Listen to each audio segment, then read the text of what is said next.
근데 제가 개인적으로 생각했을 때 나의 신앙을 성장시킬 수 있는 촉매가 되고 내가 큐티를 할 때 더 말씀을 깊고 새롭게 이해할 수 있는 통로가 되면서 기도 가운데서도 뭔가 정말 주님과 소통하는 기도로 들어갈 수 있게 하는 제 삶의 신앙의 키워드가 있다면 저는 질문이라고 제시해 드리고 싶어요. 질문.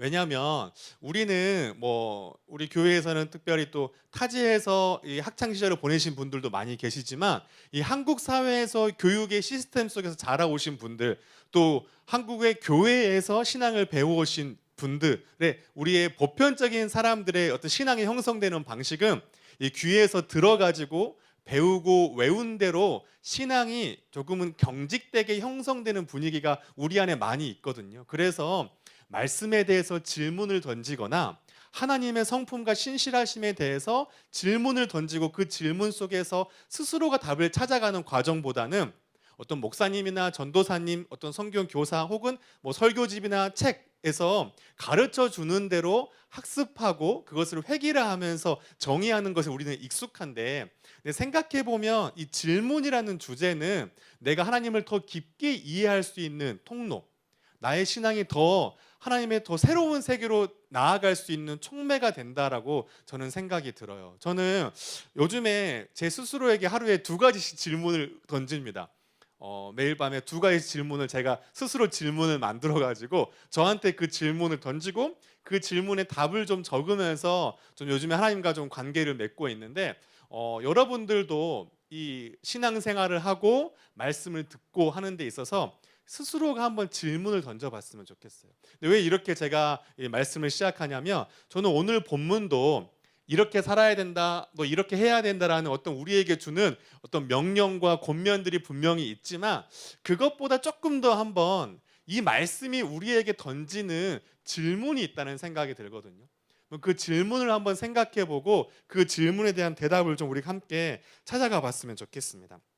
오늘 본문 32절을 보시면 오늘 본문에 이 예수님을 만나 치유되는 사람이 누구라고 소개하고 있냐면 귀먹고 말 더듬는 자를 데리고 왔다고 이야기하고 있어요. 귀먹고 말 더듬는 자.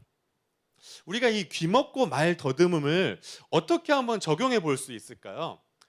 가장 첫 번째로는 진짜 이 말씀의 문자 그대로 신체적으로 안타깝게도 장애가 있으셔서 이 청력과 어떤 말하는 언어에 있어서 불편함을 가지고 있거나 장애가 계시신 분들에게 대한 적용이 될 수도 있겠고요.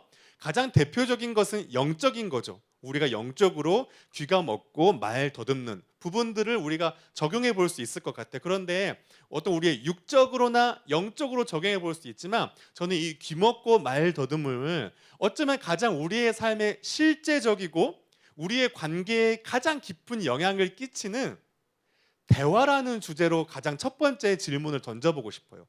대화. 여러분의 대화는 안녕하신가요? 그러니까 첫 번째 질문입니다. 이 귀 먹고 말 더듬는다는 거, 사실 생각해 보면 이게 결국에는 사람이 이야기를 듣고 내가 사람에게 이야기하는 대화와 소통의 수단이잖아요. 그런데 우리가 한번 생각해 보고 싶은 거, 통계학적으로 나와 있지 않지만 여러분 어떠세요? 여러분이 상처를 받거나 혹은 여러분의 삶에 진짜 절망과 어려움을 갖게 만드는 여러 가지 환경들이 있겠지만, 제가 생각했을 때 아마 우리 삶의 50% 이상의 문제는 대화에서 비롯되지 않았을까라는 생각을 좀 가져보게 됩니다. 그런데 반대로 우리를 절망시키고 아프게 하는 것도 누군가와의 대화지만, 또 누군가와의 대화는 나를 살리고 일으키는 통로도 되죠. 대화가 참 중요한 것 같아요. 그래서 잠언서를 제가 이 말씀을 준비하면서 조금 연관의 잠언서를 좀 읽어보니까 잠언서에 진짜 대화에 대한 이야기들이 많이 있더라고요. 근데 이거 오늘 다 하면 설교가 또 길어질 수 있으니까 여러분들에게 한번 읽어보실 것을 권면하면서 그냥 오늘은 조금 오늘 본문의 이것 토대로 대화의 주제에서 한번 이야기를 한번 해볼게요. 자, 첫 번째 생각해보고 싶은 건 대화는 먼저는 듣는 거죠. 오늘 본문도 귀 먹고 말 더듬는다는 것을 보면 유추해 볼 수 있는 게, 이 사람이 먼저는 청력의 장애를 가지고 태어났고 이 청력의 장애를 가진 사람들이 대부분은 이 후천적으로 언어가 발달하기가 쉽지 않기 때문에 말을 더듬게 되거든요. 다시 말해서 이 사람의 이 장애의 출발은 결국에는 들음에서 시작되었다는 것을 우리가 유추해 볼 수 있는데, 근데 문제는 우리의 대화나 삶의 문제도 해결도 이 들음에서 시작되고 비롯될 수 있다는 거예요. 징기스칸은 이런 말을 했다고 합니다. 나를 가르친 스승은 나의 귀다. 이런 말을 했다고 해요. 그리고 여러분 아시겠지만 미국 토크쇼의 전설이라 부르는 레리 킹이라는 사람이 쓴 책 중에 대화의 신이라는 책이 있어요. 대화의 신. 저도 다는 못 읽어봤고 중간중간 좀 읽어봤는데, 이 사람이 뭐라고 얘기하냐면, 말을 제일 잘하는 사람은 논리적으로 말하는 사람이 아니라 남의 말을 잘 들어주는 사람이라고 이야기합니다. 결국에는 이 삶 속에서 대화나 삶의 지혜에 있어서 매우 중요한 게 이 들음이라는 거죠. 여러분들은 어떻게 잘 듣고 계십니까? 그럼 잘 듣는다는 것을 또 어떻게 한번 적용해 볼 수 있을까요? 뭐 경청하는 거, 공감하는 거, 그 다음에 누군가가 저한테 좀 제 자존심을 상할 만한 조언을 했을 때 내 자존심을 꾹 누르고 그 조언을 듣고 수용할 수 있는 거, 뭐 이런 것들이 있을 수 있을 것 같아요. 그런데 저는 듣는다는 걸 생각해 봤을 때 그것들은 좀 우리의 가장 대표적인 거잖아요. 근데 좀 다른 것을 한번 오늘 여러분들과 함께 나눠보고 싶어요. 여러분 혹시 그런 경우 있지 않으세요? 상대방은 그냥 평범하게 한 말인데 그 말이 내 기분을 진짜 나쁘게 할 때가 있지 않아요? 여러분들의 가족이나 가까운 사람이나 누군가가 그냥 이 사람은 그냥 한 말인데 그게 굉장히 내 마음을 좀 화가 나게 하고 좀 서운하게 하고 상처가 되게 하는 경우들이 있을 수 있을 것 같아요. 저도 보면 있거든요. 근데 생각해 보면은 우리의 삶에서 상대방의 평범한 말에 괜히 힘들어할 때가 있다는 거죠. 그것을 우리가 한번 좀 생각해 봤으면 좋겠어요. 이 박재현이라는 사람이 쓴 나는 왜 너의 말이 힘들까라는 책이 있어요. 저는 이 책을 한번 읽어봤는데, 근데 이분이 쓴 책에서 무엇을 이야기하냐면, 상대방이 그냥 한 말인데 그 말이 내게 듣기 불편한 것은 그 말을 하는 상대방의 마음이 내게 와닿아서 그렇게 된 것이 아니라 그 듣기 불편한 말이 내가 가장 불편하고 힘들고 컴플렉스가 있고 어려운 부분을 건드리는 부분이기 때문에 내가 그것을 불편하게 여긴다는 거죠. 이것을 이 사람은 뭐라고 정의하냐면 대화를 망치는 자동적 생각의 패턴이 있대요. 자동적 생각의 패턴. 예를 들어서 지금 제 정면에 세진 형제님이 계시는데 세진 형제님이 저한테 그냥 한 말이에요. 그냥 한 말인데 저는 그게 굉장히 기분이 나빠요. 그런 적 없어요? 그런 나빠요.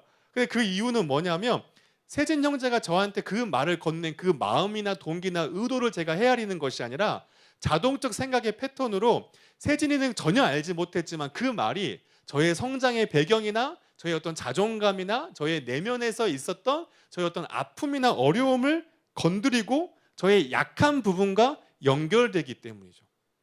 그래서 그게 듣기 불편하다는 거예요. 예전에 제가 어떤 제자 중에 한 사람 그런 친구가 있었어요. 그 친구는 누군가가 그냥 힘내라고 하는 말이 너무 듣기를 힘들어하는 거예요. 힘내. 너무 이거 좋은 말 아니에요? 힘내. 근데 그 말이 자기 너무 괴롭다는 거예요.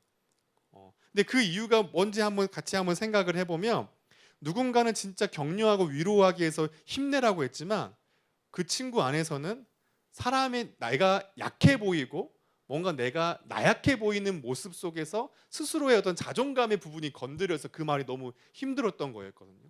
생각해 보면 상대방은 그냥 하는데 내가 힘든 부분들이 있어요. 근데 그 마음은 그 사람의 의도와 내 마음이 연결된 것이 아니라 그것이 내 마음의 어떤 부분을 건드리고 있다는 거죠. 그래서 이 책에서는 우리에게 이렇게 힌트를 주는데 세진 형제가 저한테 어떤 말을 했을 때 그게 제가 좀 마음이 상하면 왜 세진이는 나한테 이렇게 얘기했지라고 그렇게 찾아가는 것이 아니라 먼저 은규야 너는 왜 그 말이 힘들었어? 그게 너의 기분을 상하게 하는 이유는 뭘까? 라고 먼저 자기의 마음을 헤아려 보는 거예요. 그래서 이분은 이것을 뭐라고 생각하냐면 번역기를 돌리라고 해요. 번역기. 우리 보통 영어나 뭐 외국어 중에 잘 안 되면 우리 포털 사이트에 번역기 돌리잖아요. 그것처럼 세진 형제가 했던 말이 내 기분을 상하게 했다며 그것을 내 스스로가 왜 상했는지를 돌아보면서 아, 세진이는 나한테 이런 의도로 말한 거구나라고 번역기를 돌릴 때 그때 내가 상대방이 건넨 평범한 말이 기분 나쁘지 않고 마음 상하지 않게 들릴 수 있다라는 거죠. 생각해보면 우리 예배를 끝나고 여러분 가정으로, 특히 직장으로, 친구 관계로 돌아가다 보면 무심코 건넨 말이지만 내 기분이 너무 나쁘게, 내 하루의 컨디션을 잡아먹어버리는 그런 대화들이 참 많죠. 그럴 때 한번 우리가 생각해보는 여유와 기다림이 있었으면 좋겠어요. 나는 왜 그 말이 힘들까? 그리고 그 말에 번역기를 돌려보는 거죠. 한 가지만 좀 더 이야기하고 다음 넘어가 볼게요. 듣는 걸 얘기했다면 이제 말하는 것을 한번 생각해 봐야겠죠. 여러분들은 어떻게 상대방과의 대화에서 언어를 잘 주고받고 계신가요? 우리가 제대로 말하는 법 생각해 보면 뭔가 너무 막 상대방 기운 빠지는 말을 안 하는 거, 뭐 불평하지 않는 거, 거짓말하지 않는 거, 상처 주는 말 하지 않는 거, 판단하지 않는 거, 가십하지 않는 거, 이런 것들을 생각해 볼 수 있잖아요. 그런데 여러분 그런 말 들어보셨죠? 상대방과의 소통에서 가장 많은 퍼센테이지를 차지하는 건 언어적인 내용이 아니라 비언어적인 요소라는 거. 무슨 말이냐면 저는 여러분들에게 드리고 싶은 말씀은 뭐냐면 우리가 잘 듣고 잘 말하기 위해서, 특별히 말하기 위해서 중요한 건 뭐냐면요, 여러분들의 말투예요. 말투. 모든 관계는 사실 말투에서 시작하고 말투를 바꾸게 되면 관계가 찾아오게 돼 있습니다. 여러분 성경에서도요, 창세기 37장에 여러분들 교회를 다녀보신 분들이 익숙한 본문이에요. 요셉이 꿈을 꾸잖아요. 근데 꿈을 꾸고 나서 그 꿈을 형들한테 이야기하니까 형들이 시기하고 마음이 화가 나서 요셉을 팔아넘기는 장면이 나오잖아요. 그런데 이 한글 성경에는 요셉이 꾼 꿈과 그의 말 때문에 형들이 마음이 시기하고 어려웠다라고 이야기하고 있는데, 유진 피터슨이 쓴 메시지 성경의 번역본을 보거나 원어를 조금 더 추적해 보면 이렇게 써 있어요. 요셉이 꾼 꿈과 그의 말투 때문에 형들의 마음이 상했다. 말투. 우리 한글이 특히나 그렇잖아요. 뭐 잘했다는 말도 사실 진짜 잘했다 너. 이건 기분 나쁜데 잘했다. 어때요? 이게 칭찬인가요? 아니죠. 똑같은 언어지만 다른 것을 포함하고 있잖아요. 근데 요셉이 그랬다는 거죠. 시편 31편 18절은요 이렇게 얘기해요. 악인이 누구냐? 시편 31편에 이렇게 얘기하고 있어요. 악인은 거만한 언어와 경멸하는 말투로 사람의 마음을 아프게 하는 사람이 악인이다. 말투라는 거죠. 오늘은 주제가 질문이잖아요. 여러분들이 한번 스스로에게 질문을 던져봤으면 좋겠는 거예요. 오늘 메시지가 끝나고 예배가 끝나고 여러분들의 개인의 삶에 돌아가셨을 때 나는 내 가족과 주고받는 말 중에 왜 저 말이 자꾸 기분이 상하고 다툼을 일으키지? 직장에서 왜 저 말이 어렵지? 내 마음을 좀 헤아려 보는 거고, 두 번째, 나의 말투는 혹시 사람과의 대화에서 불편함을 끼치고 있지는 않나? 라고 한번 생각해 보시는 거죠. 그래서 첫 번째 여러분들에게 이 본문을 통해서 적용해 보고 싶은 건, 이 귀먹고 말 더듬이 신체적인 것일 수도 있고 영적인 것일 수도 있지만, 어쩌면 저는 가장 이 본문을 묵상했을 때 다가왔던 토픽이 바로 주제가 우리의 이 대화였어요. 대화 너무 힘들지만 또 너무 고귀한 거잖아요. 바라기는 여러분들이 진짜 사람과 대화 속에서 그리스도의 덕을 끼치고 또 회복되고 그 회복을 나누는 그런 주님의 사람들이 되기를 간절히 소망합니다. 두 번째 질문입니다. 두 번째 질문은 저는 이 본문이 우리에게 이 질문을 던진다고 생각이 들어요. 여러분은 그리스도인이십니까?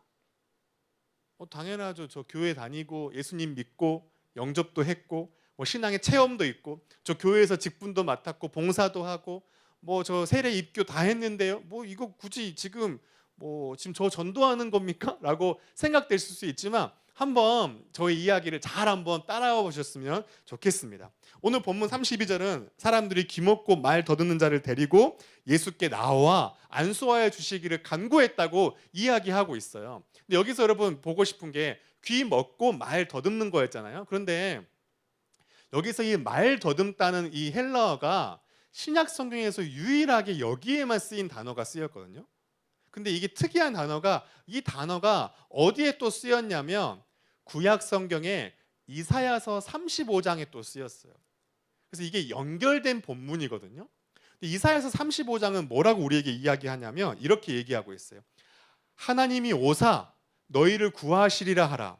그때에 맹인의 눈이 밝을 것이며 못 듣는 사람의 귀가 열릴 것이며 저는 자는 사슴같이 뛸 것이며 말 못하는 자의 혀는 노래하리니, 여기 쓰인 거거든요. 말 못하는 자의 혀는 노래하리니 이는 광야에서 물이 솟겠고 사막에서 시내가 흐를 것임이라 라고 이야기하고 있어요. 여러분, 이사야 35장이 무슨 말이냐면요, 하나님의 나라가 이 땅 가운데 도래하게 되면 어떤 현상과 증거들이 나타나게 될 건지를 우리에게 가르쳐 주는 거예요. 자, 한번 생각해 볼까요? 여러분이 생각했을 때 여러분의 삶에, 우리 교회에, 이 민족에 하나님의 나라가 임한다는 것이 어떤 증거라고 생각하세요? 우리는 보통 막 교회가 수적으로 부흥하는 거, 우리의 영향력이 막 세지는 거, 우리의 모임이 뭔가 세련되어지고 뭔가 참여자도 많고 분위기도 좋아지는 거, 뭔가 우리는 그런 느낌으로 하나님 나라 임하는 증거를 은연중에 생각할 수 있는데, 구약 성경은 하나님 나라가 이 땅 가운데 온다는 거는 무엇이라고 얘기하냐면 맹인의 눈이 밝고 못 듣는 사람의 귀가 열리고 저는 자가 뛰고 말 못하는 자의 혀가 노래하게 된다는 거죠. 그리고 이것이 이사야서 35장에 쓰이고 마가복음 7장에 쓰였다는 것은 무엇을 의미하냐면 그 하나님 나라가 도래하는 증거들이 예수 그리스도를 통하여서 실현되고 있음을 우리에게 보여주는 거예요. 한 가지만 더 좀 생각해 볼까요? 7장 37절, 오늘 보면 37절에 예수님께서 이 귀먹고 말 듣는 사람을 고치고 나서 사람들이 이렇게 얘기합니다. 사람들이 심히 놀라 이르되 그가 모든 것을 어떻게 했다고요? 잘하였도다. 그가 모든 것을 잘하였도다고 했어요. 근데 이것도 굉장히 특이한 표현인데, 그가 모든 것을 잘하였도다라는 표현이요, 구약 성경에 또 한 번 쓰여요. 어디에 쓰였냐면요, 하나님께서 세상을 창조하시고 특별히 마지막 날에 누구를 창조하셨어요? 사람을 창조하신 후에 뭐라고 말씀하셨는지 아세요? 보시기에 심히 좋았더라. 여러분, 이 구약의 히브리어로 보시기에 심히 좋았더라가 마가복음 7장의 헬라어로 그가 모든 것을 잘하였도다라고 연결이 되거든요. 자, 무슨 말이에요? 장애를 가지고 고통받고 귀먹고 말 더듬는 자가 치유되어지는 현상을 본 사람들의 감탄이 뭐와 동일하다는 거예요? 하나님이 사람을 하나님의 형상으로 지은 것과 동일한 감탄이 이어지고 있다는 거예요. 이것은 무엇을 의미할까요? 여러분, 이 당시에 장애를 가졌다는 건요, 우리는 그냥 몸이 불편한 분들, 조금 어려우신 분들 이렇게 좀 생각해 볼 수 있잖아요. 근데 이 당시에 장애를 가졌다는 것은 이 유대인들의 인식 세계 속에서 뭐라고 생각하냐면 하나님의 저주를 받은 사람들, 하나님의 영이 떠나고 악령이 들어가 있는 존재들, 이렇게 여겼어요. 사람으로, 하나님의 형상으로 여기지 않는 존재들이었다는 거죠. 그래서 귀먹고 말 더듬는 자는 사회에서 가장 소외되고 존중받지 못하고 배제되고 인간다운 삶을 살지 못하는 고통당하고 슬퍼하는 이들을 보여주는 상징적인 인물들이에요. 그런데 여러분, 하나님 나라가 임하는 증거를 뭐라고 얘기했어요? 우리 교회가 막 수적으로 막 몇백 명 부흥하는 거, 우리가 막 세상에 푸른나무 교회는 이런 장점이 있다, 막 이런 이걸 이렇게 드내올 수 있는 거, 이거라고 이야기하지는 것이 아니라 하나님 나라가 임하는 증거는 뭐라고요?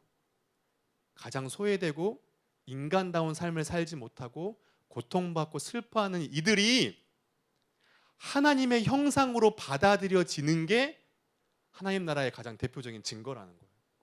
그리고 그게 누구를 통해 성취되었다? 예수 그리스도 통해 성취되었다는 거죠. 그렇기 때문에 우리가 이 땅에 존재하는 이유는 뭘까요?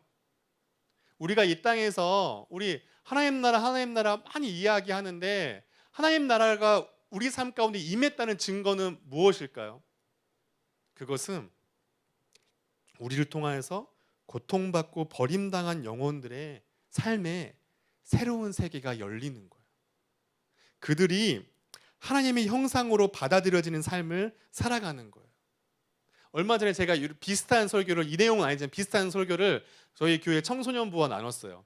뭐 청소년들 소화하기는 조금 어려웠을 텐데 그래서 제가 나눴거든요. 그래서 물어봤어요. 야, 너희가 생각했을 때 이런 사람들이 누군 것 같아? 라고 하니까 얘들이 다 공통적으로 뭐라고 얘기하냐면 모르겠어요. 분명히 있는 것 같은데 모르겠어요. 라고 이야기를 해요. 근데 우리도 마찬가지거든요. 야, 이 땅에서 고통받는 사람이 누구라고 생각해? 뭐 우리식으로 얘기하면 사회적 약자가 누군 것 같아? 너희 주위에 고통받고 소외되고 인간다운 삶을 살지 못하는 자들이 누군 것 같아? 라고 물어보면 우리 막연하게 뭔가 있는 것 같은데 선뜻 설명이 안 돼요. 그것은요, 그러한 사람들이 우리 주위에 없겠고 희소해서가 아니라 우리의 영적인 눈이 그들을 향해서 생각보다 열려있지 않기 때문일 수도 있다는 거죠. 그렇다고요, 우리가 오늘 막 이 말씀에 여러분들이 은혜를 받을지 안 받을지 모르겠는데 은혜를 받아가지고 주님, 제가 이 세상의 모든 약자와 고통받는 자들을 품겠습니다 하도 또 우리 힘으로 다 할 수가 없어요. 그렇죠? 그럼 어떻게 해야 될까요? 저는 여러분들 이렇게 얘기해 보고 싶어요. 하나님 앞에 이것도 물어보는 거예요. 주님, 제가 품을 수 있는 고통당하고 소외된 자들이 누가 있습니까? 너무 많다고 해서 아무것도 못하는 건 아니잖아요. 그리고 내가 할 수 있는 그 작은 것은 무엇입니까? 그것을 여러분들에게 한번 도전해 보고 싶은 거예요.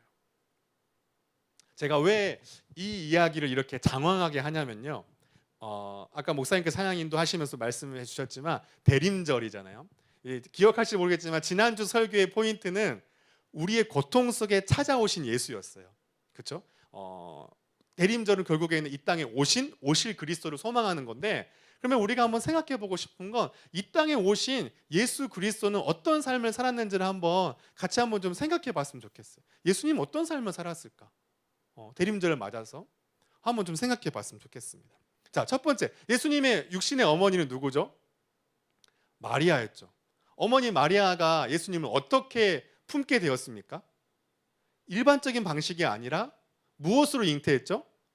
성령으로 잉태했어요. 자, 우리는 이 성령으로 잉태한 사실을 성경을 읽고 믿음으로 받아들입니다. 그런데 여러분 한번 생각해 보세요. 그 당시 사람들이 마리아가 성령으로 잉태했다는 것을 믿었을까요? 안 믿죠. 여러분이 믿겠어요? 우리 교회 누군가 난 성령으로 잉태했어 믿겠어요? 안 믿죠. 가서 기도해 줘야 되죠. 그렇죠? 안 믿어요. 여러분, 분명 예수님 당시에도 예수님의 육신의 어머님 마리아가 예수를 성령으로 말미암아 잉태했다는 거 아무도 안 믿었어요. 그래서 분명히 어머니 마리아는 굉장히 어려운 눈초리와 비난과 조롱과 무시를 받았을 거예요. 그 증거는 저는 알아요. 왠지 아세요?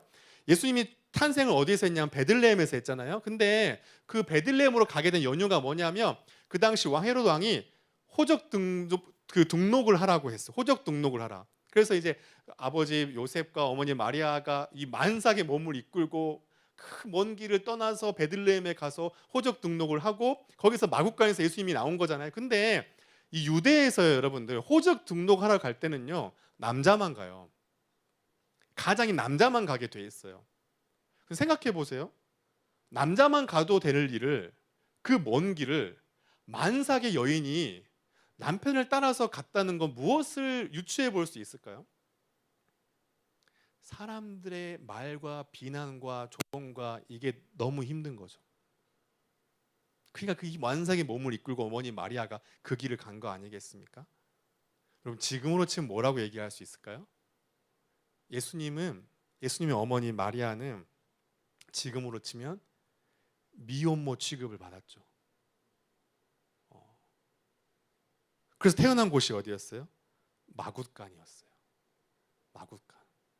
우리 교회는 그런 장식이 없지만 보통 마굿간 교회들, 건물 있는 교회들 장식 보면은 마굿간이 굉장히 낭만적이잖아요. 불빛도 은은하고 사람들이 굉장히 행복한 모습으로 예수님을 마치 이렇게 좀 볏집으로 됐지만 인큐베이터 같이 나름 잘 갇혀 있는 곳에 아기 예수가 누워 있고 사람들이 막 있고 등불도 있고 창문도 있고 막 다 거짓말이에요. 그 당시 마국간은요 동굴이었고요. 진짜 그 태우고 다니는 이동 수단으로 쓰는 짐승들만 있는 곳이었어요. 불빛 하나도 없어요. 그리고 여러분 거기 어땠을까요? 짐승들이 밤새 울부짖었을 것이고 똥도 싸죠. 예수님 누일 곳 없어요, 여러분들. 거기서 태어나서 가장 어둡고 음습한 곳에서. 근데 한번 생각해 보세요. 우리가 일반적으로 생각했을 때 지금의 우리의 윤리관으로 생각해 보면 여관에 갔는데 아무리 자기가 그것을 예약한 방이라 할지라도 좀 만삭의 여인이면 방 좀 내줘야 되는 거 아니에요? 근데 아무도 그 가정을 인간적으로 돌보지 않았어요.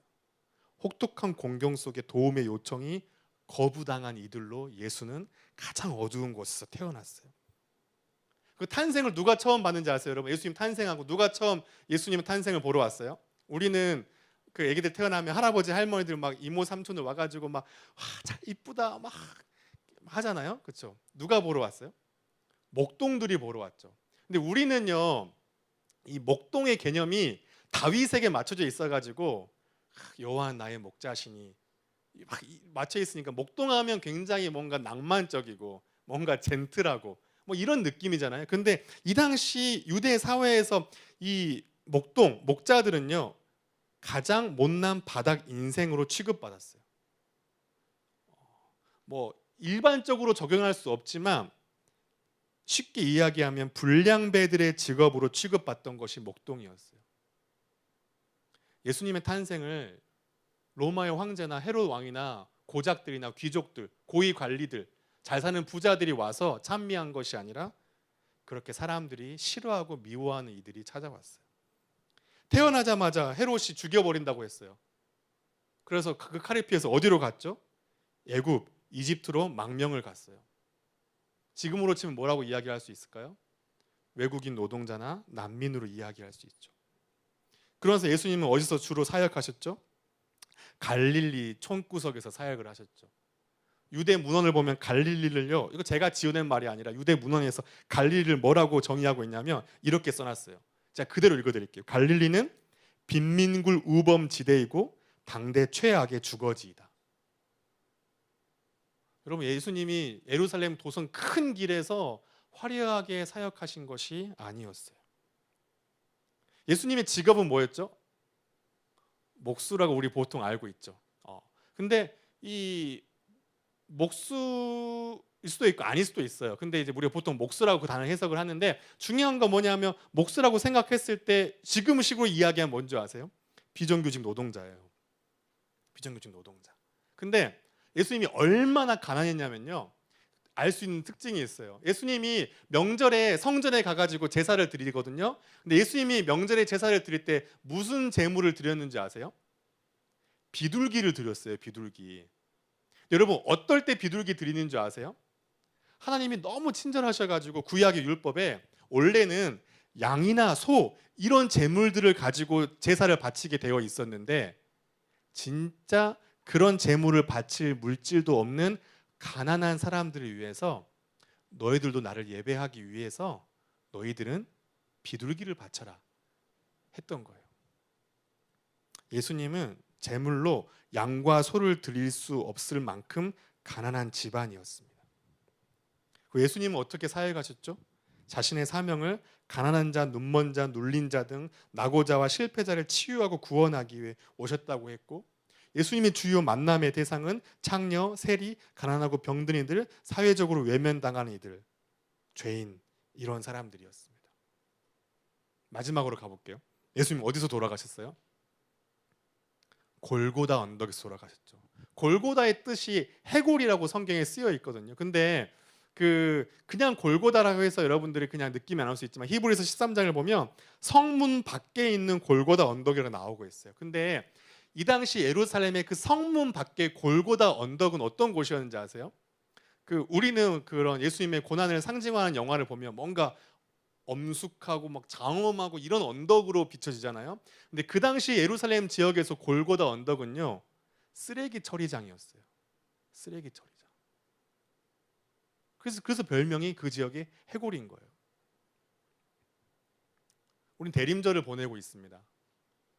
가장 거룩하고 완전하고 정말 어떤 인간의 언어로 다 표현할 수 없는 신비와 완전함을 가지신 그 하나님의 아들이 우리를 죄에서 구원하기 위해서 이 땅에 오셨는데, 오신 그분의 삶의 모든 일대기를 돌아보면 그분은 단 한 번도 화려하고 부유하고 뭔가 유명하고 그런 것을 취하고 그런 사람들과 관계를 맺기를 욕심내고 드러나기를 원하고 이러한 자리에 있었던 것이 아니라 그분의 인생의 모든 공생에는 늘 그렇게 고통받고 약한 자들 옆에 있었다는 거죠.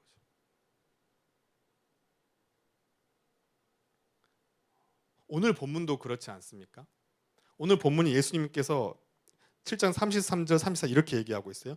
예수께서 그 사람을 따로 데리고 무리를 떠나서 치유하셨다는 거. 저는 이 말씀이 묵상하 너무 감동을 받았어요. 너무 감동을 받았어요. 왜 감동을 받았냐? 수많은 무리들이 둘러싸고 있고 어떤 사람은 그것을 구경도 했을 것이고 조롱도 했을 것이고 뭐 하나 지켜보자는 눈빛으로 바라도 봤을 것이에요. 그리고 분명 그 귀먹고 말 더듬는 사람에게는 자기의 이 질병은 수치와 허물, 아픔, 고통이었을 거예요. 근데 예수님께서요, 공개적인 자리에서 그 사람을 치유하신 것이 아니라 따로 데리고 가셔서 그 사람과의 1대1의 관계 속에서 그 사람의 고통과 아픔 속으로 깊이 들어가 탄식하시는 말씀을 보면서 우리 주님, 정말 우리 주님은 우리를, 또 이런 사람들을 너무나 사랑하시는 분이다 라는 생각을 가져보게 되었어요. 어쩌면 그렇게 따로 데리고 나가서 치유받은 사람들이 우리 아닌가요? 그렇죠? 자, 근데 왜 질문이 당신은 그리스도인입니까? 라는 질문으로 마무리하냐면요, 세례 요한이 예수님께 마태복음에서 이런 질문을 합니다. 오실 그 이가 당신입니까? 아니면 내가 다른 메시아를 기다려야 됩니까? 라고 질문하는 거예요. 그러니까 세례 요한이 궁금했던 것 같아요. 의심도 되고, 예수님이 메시아인가? 다시 쉽게 얘기하면 예수가 그리스도가 맞는가라고 질문을 던진 거예요. 자, 생각해 볼까요? 여러분들이 예수님이면 뭐라고 답하셨을 것 같아요? 당신이 그리스도 맞습니까? 당신이 하나님의 아들이에요? 메시아입니까? 이렇게 질문했다면 어떻게 답했을까요? 제가 예수님 이렇게 답했을 거예요. 너 그거 아직도 몰라? 나는 천지를 창조할 때부터 하나님과 함께 했었고, 그래서 세상을 심판하며 지켜보다가 하나님이 정하신 때 이 땅에 성육신을 했어. 그리고 공생애를 거치고 나서 나는 십자가에 질 거고 십자가의 죽음 이후에 다시 살아날 거야. 그리고 나서 내가 40일에서 이 땅에 보내다가 하나님 나라를 가르치고 승천할 거야. 그리고 나서 땅끝까지 복음이 전파되고 주님의 때가 됐을 때 나는 다시 올 거야. 나 그리스도야. 저 같았으면 이렇게 설명했을 것 같아요. 교리적으로 설명하는 거죠. 내가 하나님의 아들이고 그리스도인지 논리적으로 설명하는 거죠. 그런데 예수님께서는 오실 그 이가 당신입니까? 라는 질문에 뭐라고 대답하시는지 아세요? 예수께서 대답하여 이르시되 너희가 가서 듣고 보는 것을 알려라. 맹인이 보며 못 걷는 사람이 걸으며 나병한 자가 깨끗함을 받으며 못 듣는 자가 들으며 죽은 자가 살아나고 가난한 자에게 복음이 전파된다. 여러분, 예수님은요, 자신이 그리스도가 맞냐라는 질문에 십자가의 대속을 막 교리적으로 막 가르치고 막 부활을 논리적으로 설명하고 창조와 타락, 구속 이것을 신학적으로 막 이렇게 기독교 세계관으로 설명해가지고 내가 그리스도야 라고 설명하신 것이 아니라, 잘 봐, 내 곁에 누가 있었는지, 내가 누구의 친구가 되어 주었는지, 나를 통해 누가 은혜와 덕과 회복과 치유를 경험했는지 봐. 이렇게 답하셨다는 거예요. 이 질문을 우리에게 한번 가져와 볼게요. 누군가가 우리에게 너 그리스도인이야? 라고 질문했다면 우리는 뭐라고 대답할까요? 나 예수님 믿어. 나 푸른나무 교회 다녀. 나 모태신앙이야. 나 세례 받았어. 나 입교했어. 내가 좀 신앙을 간증해 볼게. 난 이렇게 해가지고 예수님을 만났고 내 삶에 이런 변화가 일어났어. 이런 기도가 응답다 했어. 라고 교리적으로, 논리적으로, 신학적으로 설명하실 건가요? 예수님 그렇게 설명 안 했어요. 세례 요한이 예수께 당신이 그리스도입니까? 라는 질문에 예수의 대답처럼 누군가가 우리에게 물론 그런 질문을 요즘에 안 하지만 당신 그리스도입니까? 라는 질문을 던진다면 우리의 실존적인 대답은 어떤 대답이 되어야 되냐면 난 여전히 이기적이고 난 여전히 부족하고 난 여전히 부끄럽지만 그래도 나는 누군가를 품어보려 해요. 내 작은 삶이지만 내 삶을 가지고 고통받고 상처 입은 자들을 섬겨보려 해. 이게 내가 그리스도인인 증거야. 라고 답하는 게 저는 더 확실한 실존적인 대답이라고 믿습니다. 여러분, 우리가 고민해 봤으면 좋겠어요. 여러분 곁에 누가 있어야 되는지, 여러분은 누구를 위해서 존재해야 하는지 그 고민이 깊어졌으면 좋겠습니다. 하나님 나라는 가장 존중받지 못하는 사람들이 제자리로 돌아오는 거예요. 비록 우리는 연약하고 부족하지만 그런 우리를 통하여서 그런 일들이 일어날 수 있다라고 저는 믿습니다. 여러분 주위에 그런 사람들이 있었으면 좋겠어요. 그게 어쩌면 이 대림절을 진짜 묵상하는 올바른 묵상이라고 생각이 들어요. 우리 교회도 마찬가지죠.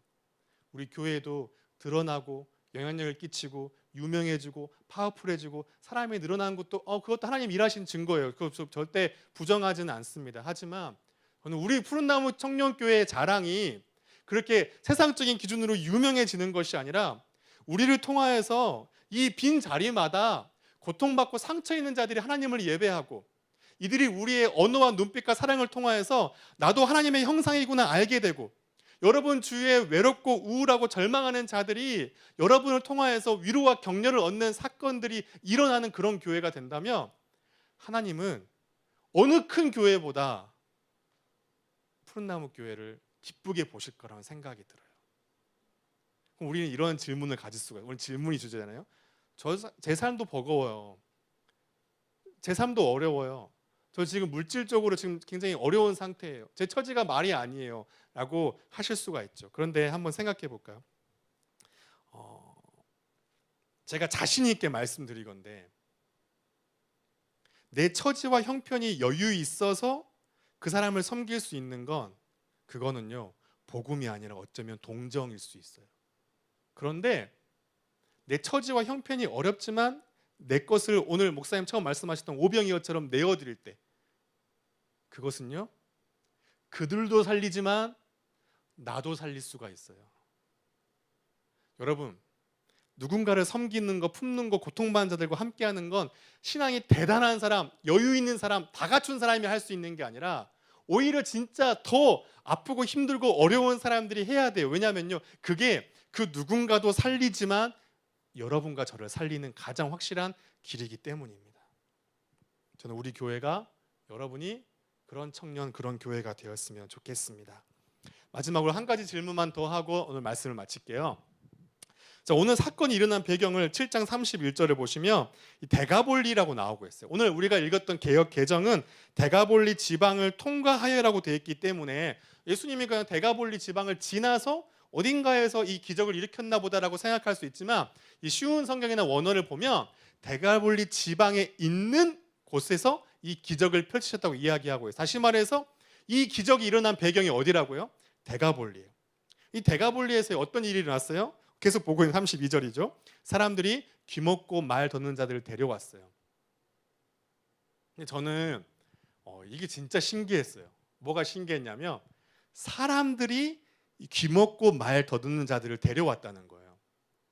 이게 왜 신기했냐면요. 동일한 지역인 이 데가볼리에서요. 마가복음 5장을 보시면 16절 17절인데 귀신 들렸던 자가 당한 것과 돼지의 일을 본 자들이 그들에게 알림해 예수께서 떠나가시기를 간구했다고 했어요. 이게 무슨 말이냐면요, 똑같은 데가볼리 지역인데 예수님께서 이 귀신 들린 거라사의 광인을 구원하시거든요.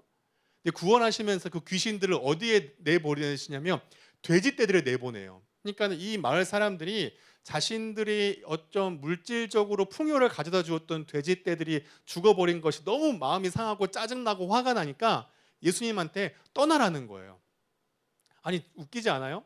자기들이 물질의 피해를 보고 한 영혼이 구원 얻은 것에 대한 감사가 없이 자기의 물질의 피해 본 것 때문에 짜증나가지고 싫어가지고 분노해가지고 예수를 가라고 했던 사람들이 지금 똑같은 지역인데 귀먹고 말 더듬는 자들을 데리고 예수께로 데려오고 있어요.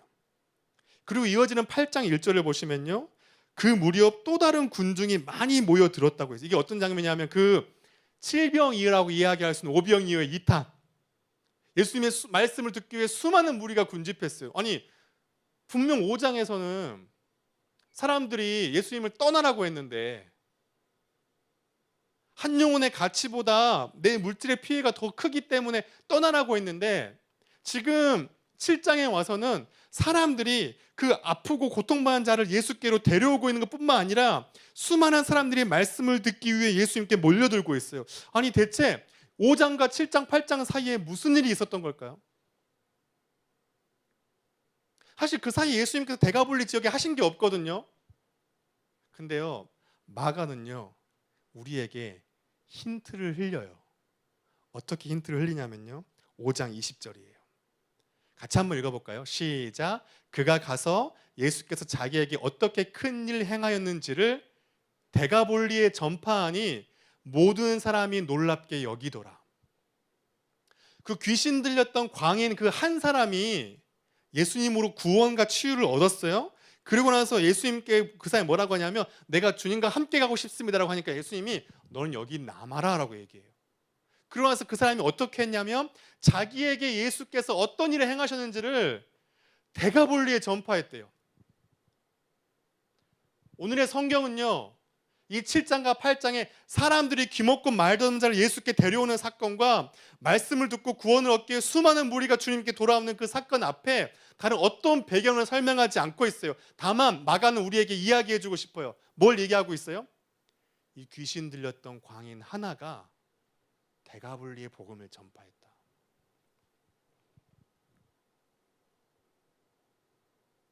한 사람이었죠. 한 사람.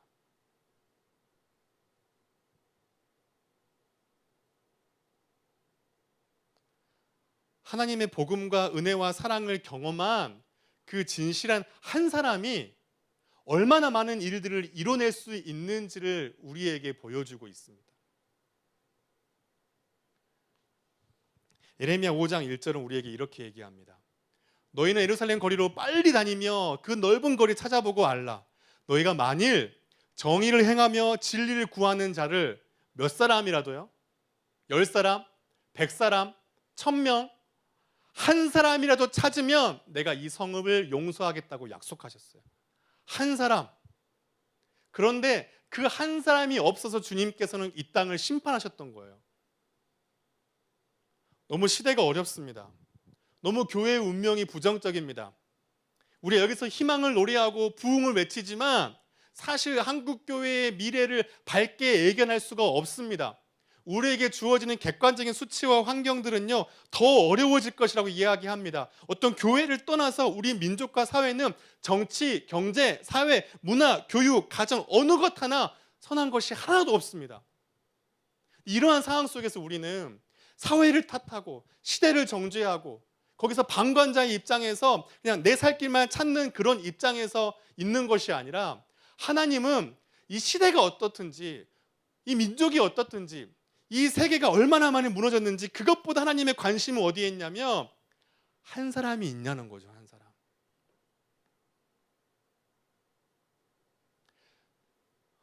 복음에 사로잡힌 그 광인 하나가, 아니 그전에는 귀신에 사로잡혔다가 나중에 복음에 사로잡힌 그 광인 하나가 이 데가볼리 지역을 바꾸어 내었던 것처럼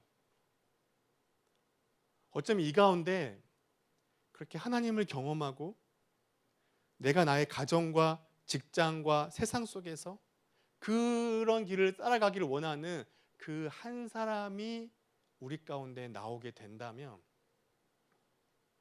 하나님은 이 땅을 어둡게 심판하지 않으시고 다시 일으키실 거라고 믿습니다. 저는 이 본문이 우리에게 주는 마지막 세 번째 질문이 이거라고 생각해요. 당신이 그 한 사람이 되어줄 수는 없나요? 가정에서, 교회에서, 여러분의 직장에서 그 한 사람, 그 한 사람을 찾기를 원합니다. 말씀을 좀 마무리하겠습니다. 우리 교회 근처에 도산공원이 있잖아요. 그 도산 안창호 선생이 했던 여러 가지 명언들이 있는데 제가 제 컴퓨터에 써놓고 자주 보는 문구가 있어요. 낭망은 청년의 죽음이요, 청년이 죽으면 민족이 죽는다. 민족에 올바른 지도자가 없다고 탓하지 말라. 청년이여, 너가 그 지도자가 되어라. 저는 이 말이 너무, 이 안창호 선생님도 신앙이 있던 분이었잖아요. 너무너무 우리에게 주는 성경적인 메시지라는 생각이 들어요. 낭망은 청년의 죽음이요, 청년이 죽으면 민족이 죽는다. 이 시대를 탓하지 말라. 민족을 탓하지 말라. 여러분 그렇지 않습니까? 성경 한번 봐보세요. 목사님들이 맨날 하는 말 있잖아요. 창세기를 설교하면서 이 시대는 어두운 시대, 지금의 시대와 똑같습니다. 열왕기상 설교하면서 어두운 시대가 똑같습니다. 사실은요, 창세기부터 요한계시록까지 시대가 좋았던 적은 한 번도 없어요. 없어요, 여러분들. 근데 맨날 우리는 설교할 때 어디 보면 이 시대가 지금 시대 똑같, 늘 한 번도 없어요, 여러분들. 창세기부터 계시록까지 사역하기 편하고 교회가 일하기 편하고 그런 때는 한 번도 없었어요. 근데 하나님의 관심은 그런 거에 있지 않은 것 같아요. 하나님의 관심은 그럼에도 불구하고 낭망하지 않고 교회와 민족을 책임질, 너무 작지만 부족하지만 그렇게 해보기로 발버둥 치는 그 한 사람이 있냐는 거죠. 이사야서 60장 22절에 작은 자가 천을 이루고 약한 자가 강국을 이룰 것이라, 때가 되면 나 여호와가 속히 이루리라 말씀하셨는데, 주님의 관심은 내가 작고 약할지라도 그 한 사람이 되어 이 일을 이뤄낼 자가 있냐라는 건 것 같아요. 여러분들이 그 한 사람이 되어주셨으면 좋겠습니다. 오프라인에 오신 분들이나 또 카톡방에 주보가 올라왔던데, 그 주보를 확인하신 분들은 아실 텐데, 제가 이번 달까지로 이제 사역을 하고 아마 이제 교회를 좀 이렇게 사임하게 될 것 같아요. 그래서 많이 죄송하고 아쉬움도 있고 다른 어떤 것보다 결국에는 제가 많이 부족해서인데, 그러면서 제가 여러분들에게 진짜 당부하고 또 부담을 줄 수 있으면 도전하고 이야기하고 싶은 건, 여러분이 있는 그 자리에서, 교회에서, 이 민족에서 그 한 사람이 되어 주신다면 그곳에는 하나님 나라가 도래하는 사건들이 일어날 거라고 믿습니다. 여러분 그 한 사람, 우리 온라인으로 예배드리신 분들도 그 한 사람이 되어 주십시오. 그게 저는 주님의 간절한 외침이자 심정이라고 믿습니다. 같이 좀 기도할까요? 같이 좀 기도했으면 좋겠는데요. 오늘 말씀을 좀 붙들고 같이 좀 기도하겠습니다.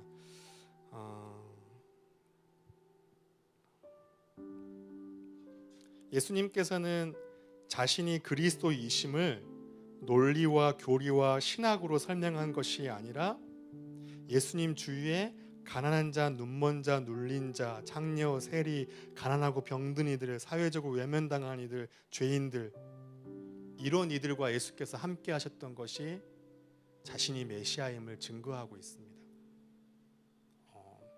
여러분, 우리 옆에는 누가 있습니까? 우리는 누구를 위해 존재해야만 합니까?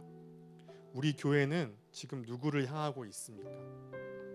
사랑하는 여러분, 우리가 그리스도인으로, 작은 예수로 우리가 나아가야 될 가장 중요한 표대는, 우리가 이 대림절 기간 가장 그리스도의 오심을 묵상하는 것은 그들 옆에 있는 것입니다. 이 시간에 기도할 때, 주님, 제가 부족하고 여전히 이기적이지만, 여전히 자신 없지만 제가 그러한 사람들을 품어갈 수 있는 이가 되기를 간절히 소망합니다. 제가 누구를 품어야 될지 가르쳐 주십시오. 그리고 제가 줄 수 있는 것이 너무 작고 부족하지만 그들을 위해 내 것을 아낌없이 내어주는 그런 작은 예수 그리스도인으로 살겠습니다. 그곳에 하나님 나라가 임하게 해주십시오. 이 시간 먼저 같이 한번 이렇게 좀 기도했으면 좋겠습니다. 함께 기도하시겠습니다.